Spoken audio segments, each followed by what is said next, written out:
Hi, baby girl.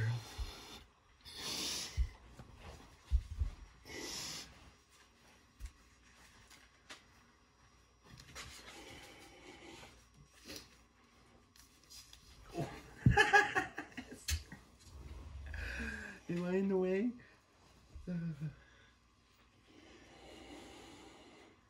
Chapter 6. When you have pigs and cows and a donkey and a horse, you might think to yourself, what I really need is some goats in my life. Granted, you probably don't think that. You probably don't have all those animals, and even if you do, having the phrase, some goats in my life, cross your mind is unlikely.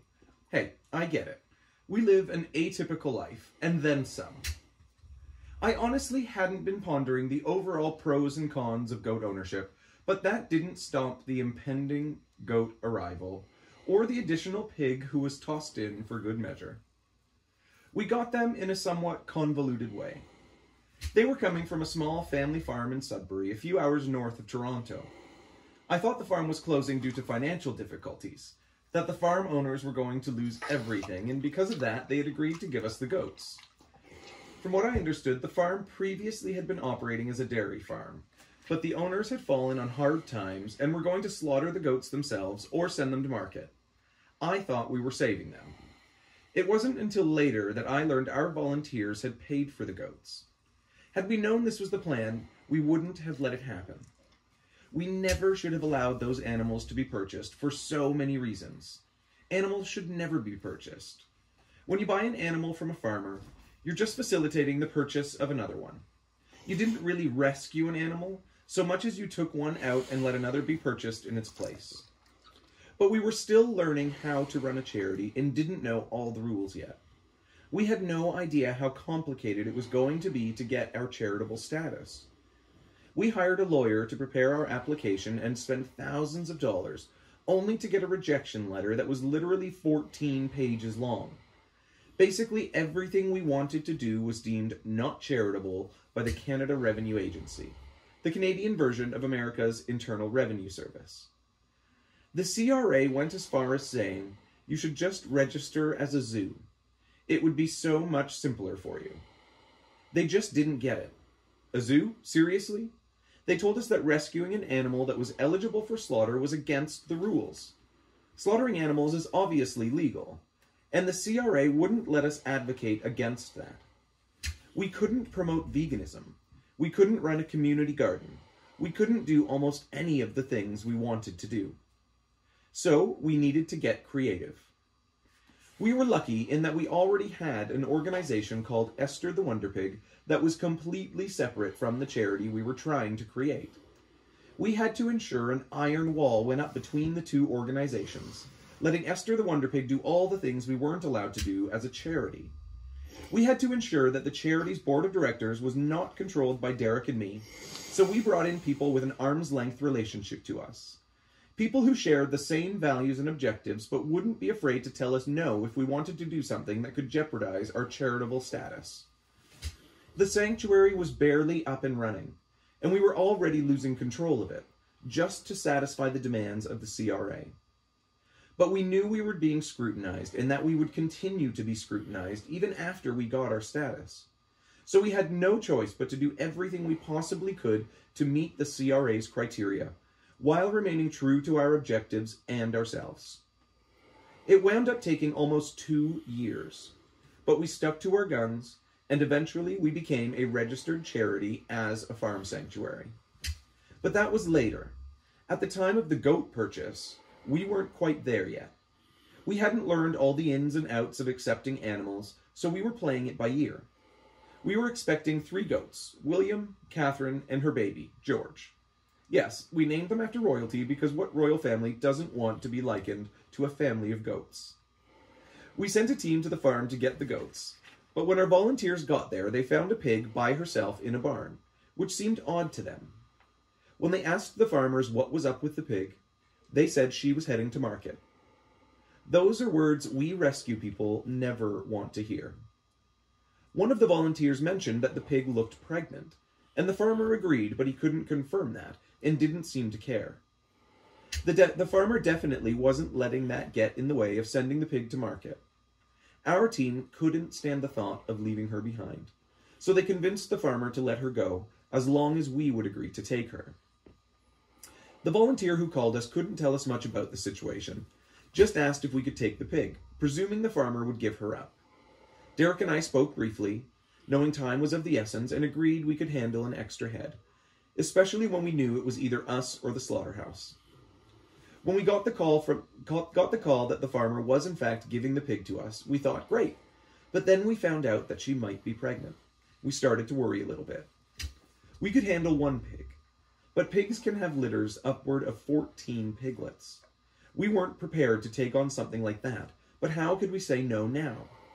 We started to ask more questions, but we didn't get much in the way of a reassurance or even a solid answer as to whether she was pregnant. Regardless, we knew what we had to do. We would have to just figure it out like we always did. That pig was coming home to us no matter what. When the new pig arrived and we got a look at her, we weren't convinced she was pregnant. She couldn't have been more than 2 years old, we thought, which would make her just barely able to get pregnant. Nevertheless, we scheduled an appointment with the vet for a few days later. But 2 days later, on April 1st, when Derek and I were taking some friends into the barn to show off the animals, Derek immediately yelled, "She's having babies!" Of course, knowing full well it was April Fool's Day, I told Derek to bugger off. I didn't believe for a second that he was telling the truth. But then Derek held up a slimy little piglet with the most hilarious expression on his face. We all started to panic. I immediately grabbed my phone and called the vet to tell him the piglets were coming. He said, "Okay, let me know if you have any problems." My response? "This pig is having babies. We've never delivered babies. That is a problem." The vet laughed and tried to calm me down, explaining that there was nothing we could do except comfort the mother and help catch the babies as they arrived. It was a pretty incredible experience. 8 pigs were born, one of which was stillborn due to a very rare physical disorder. We soon lost 2 more just because they weren't strong enough. No matter what we tried, we just couldn't get them to pull through. But both of the piglets we lost passed away comfortably in our arms, and they knew nothing but love. They were buried together in one plot on the farm in a small marked grave in the forest, where they would have played with their mom and siblings. The 5 surviving piglets have been thriving ever since, and each weigh about 300 pounds now. And we named the mom April, considering the auspicious, if not ridiculous, day she had her litter. We were concerned about having piglets on the farm, having heard so many excuses for why commercial farms use gestation crates. They say the mother pigs will step on or roll over onto the babies, crushing them to death. The piglets were tiny when they first arrived. Once the vet examined them and April, he said that she likely had given birth prematurely, potentially as a result of stress from the move. Since we obviously weren't using gestation crates, we were afraid April would crush her babies, so we were incredibly careful, keeping constant watch over them. For the first few days, we kept the piglets in a large wooden box beside their mom, taking them out every couple of hours to let them feed and walk around. April was always super gentle with her babies, and protective. As soon as we started lifting them out of the box, Mom would come over and lie down.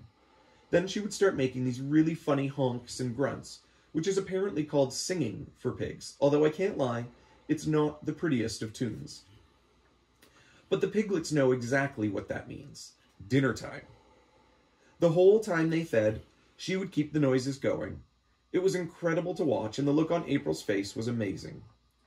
We weren't sure how many litters, if any, she'd had before and experienced their being taken away. But we knew she was going to be keeping these babies, and that felt wonderful. Eventually, we decided to build a small space in the corner of the stall where the piglets could go, but Mum couldn't fit, to give the piglets an area where Mum couldn't accidentally smother them. There was also a heat lamp in there, and the piglets loved it. They loved to be cozy, so we knew the heat lamp would attract them. Mum would still be close, but the little corner area was totally safe where accidents couldn't happen.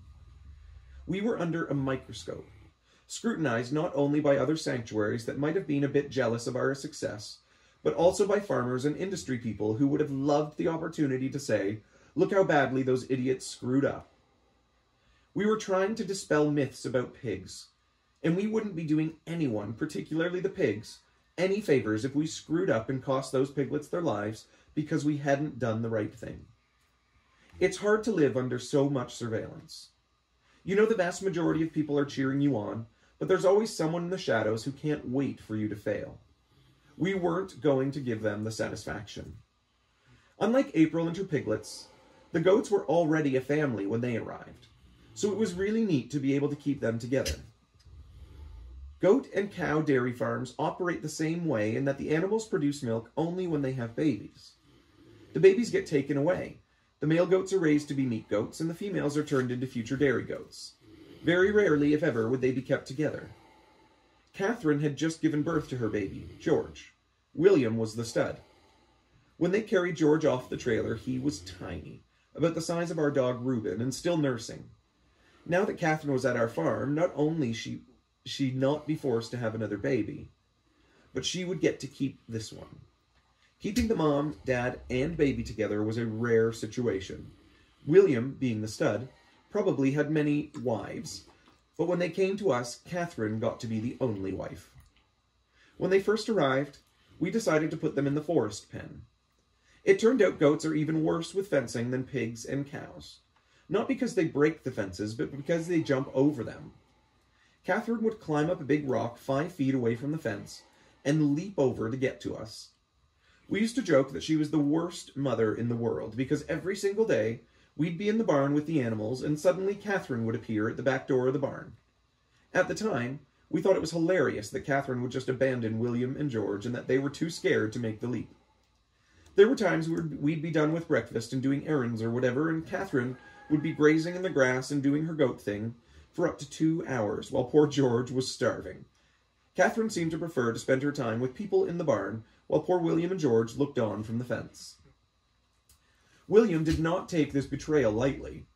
He would always make a big fuss, alerting us to Catherine's absence really quickly. He was such a tattletale. And when we walked Catherine back to the pen, William would greet us at the gate with his little tail just wagging away. We never knew if he was happy to see Catherine return, or if he was laughing at her because she got brought back to the pen. Probably a bit of both, we thought. This went on for a while, until we moved them into the pasture where the pigs were, an area that didn't have a rock close enough for Catherine to launch herself over the fence. In this instance of fence debacle, we hadn't failed.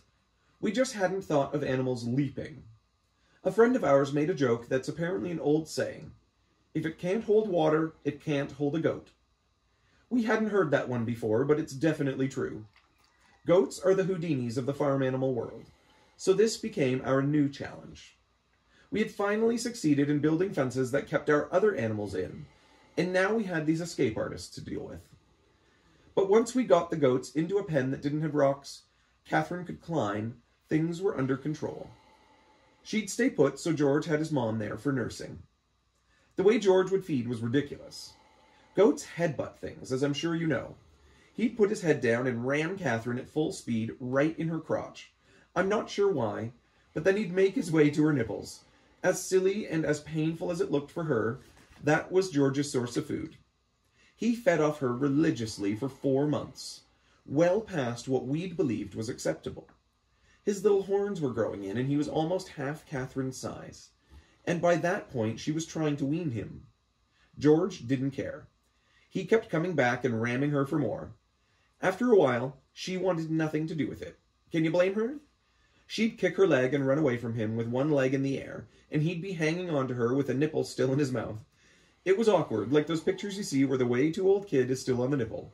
I'm all for breastfeeding, but when you can walk up and ask your mom to whip out a boob, I think maybe it's time to stop. That's how it was with George and Catherine. But it's worth noting that we had this dairy baby who wasn't taken away from his mother at a couple of weeks, as dairy babies normally are. So we got to see the whole process. We watched George nurse for as long as he wanted, or as long as Catherine would tolerate it, and then grow to be happy and healthy. To this day, they're inseparable. They sleep together, graze together, play together. It's the sweetest thing. The situation with William, however, turned out not to be as good. I loved William. He was so sweet. And he and the other goats were the first animals we got from a true commercial setting. So I knew William had had a hard life. I was ecstatic to be able to give this goat a happy, peaceful retirement. William was hilarious, and he was an awesome dad. When Catherine was constantly escaping from their pen, William always stayed behind with baby George and took care of him. He was more like a dog than a goat, always affectionate, loved to be scratched or petted, and would follow you around pretty much everywhere you went. Then one day we noticed something was wrong. William just wasn't himself. He was usually very social and always came up to say hi when you went to his stall, but now he was just keeping to himself, not his usual happy to see you goat self. He also seemed uneasy on his feet, a little bit wobbly. I called the vet out to take a look, hoping maybe it was just a virus or something. The vet tried treating William with meds, but we soon learned William had a disease called caprine arthritis encephalitis virus, CAEV, which is actually from the same family of viruses as HIV. The vet said we would have to put him down. I hadn't known much about this goat disease. These were our first goats, and we'd done only a basic vet check. We didn't have any other goats yet, so we didn't quarantine them or do any of the procedures we do now when we take in new animals. Now, not that it would have made a difference. The way this went down, we didn't really understand what was happening. William was limping a little bit one day, and we just thought, well, goats are goats. He's climbing and jumping, he probably just needs stall rest. But that wasn't the case. This was heartbreaking. I was gutted. I had expected to have him here much longer. I felt like William had just arrived, and he didn't get to experience as much of the free life as we had hoped he would. In my hokey vision of life on a farm, I pictured being best friends with all of my animals. I imagined walking around with my goat and my pig and my cows all following me, and William fit that bill. George was a wily little bugger, and Catherine would abandon her family without giving it a second thought. But William was my pal. He was so calm and loving. He just wanted to be touched. The minute you walked into his pen, he'd walk up and stand right at your legs and touch you with his shoulder. And he'd nuzzle up against you and rub his face on your legs. What are you doing, Corno? He didn't want to wrestle or chase or headbutt you. He wanted to be your pet. He would run over when he saw you and always wanted to be cuddled. He was like a dog goat to me. He'd been on our farm only about 6 months, so we hadn't even considered death as part of the process. It just wasn't on my radar. But this was a stark reminder that the more animals we had, the more often we would have to say goodbye to them. You always know that, of course, but you can't really prepare for or figure out how to handle it. Moreover, because these are sanctuary animals, I thought I'd remain a step back from them. I thought I could keep myself at arm's length and believe these were not my pets. I guess that's hard to do when a pig is an integral part of your immediate family. We were rescuing these animals, but they're not part of our immediate family. I'll do anything I could to try to detach a tiny bit, because I knew that if I got too attached and lost an animal, that sense of loss would shut me down. But even with all the mental preparation I thought I'd done, William's death hit me really hard. I realized it was going to be a lot more difficult than I'd thought to keep my chin up and not get too emotionally entangled when these things happened. But it was something I knew I would have to learn to deal with if this was going to be my life from now on. People ask what's the hardest thing about running a sanctuary. It turns out everything is hard. Whether it's losing an animal or dealing with a financial concern, the unknown about where your next dollar is going to come from, or regretfully having to say no to taking in an animal. That last one is something I'm not well equipped to handle. I'd never thought about how much of an emotional drain it would be to say no.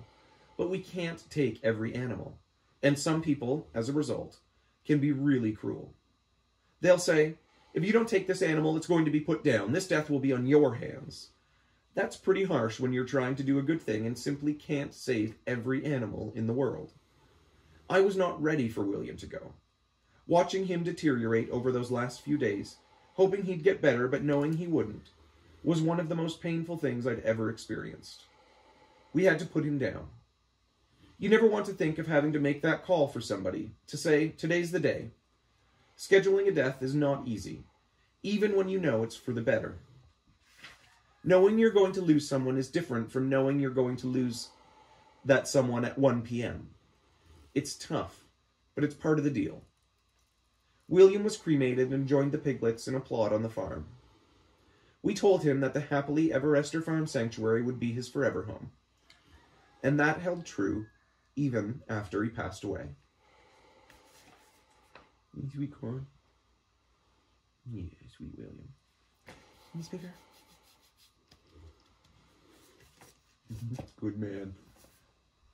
Yeah, he's a good turkey.